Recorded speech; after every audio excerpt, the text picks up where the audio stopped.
ஒரு நாட்டில் வியாபார சக்கரவர்த்திக்கு 2 மகன்கள். அவங்க பேர் என்னன்னு கேட்டீங்கன்னா எம் அண்ட் ஏ. எம் என்ற பையன் இருக்கான் பார்த்தீங்களா, அவன் கொஞ்சம் நல்லவன். அவன் என்ன பண்றான்னா கடனே வாங்கல.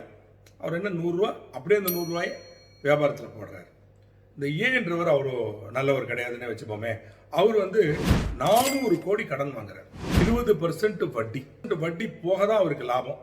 ஆனா எம்முக்கு வட்டி கிடையாது, ஏவுக்கு வட்டி இருக்கு. எவ்வளவு வட்டி? 400 கோடிக்கு 20% 80. ஸோ 125 80 எடுத்தா 45 கோடி. எம்முக்கு எவ்வளவு லாபம்? அதே 25 கோடி தான். 100 ரூபாய்க்கு 25% ஈபிட் அவங்களால சம்பாதிக்க முடியும். ஈபிட்னா என்ன? Earnings before interest and tax. அந்த வருமான வரி ஒரு 30% வச்சுப்போமே. எம்முக்கு எவ்வளோ? 25 crores 7.5 crores வருமான வரி. ஏக்கு 13 கோடி வருமான வரி. இப்போ அந்த அப்பா தன்னுடைய சாம்ராஜ்யத்தை எம்முக்கு கொடுக்கணுமா, ஏக்கு கொடுக்கணுமா?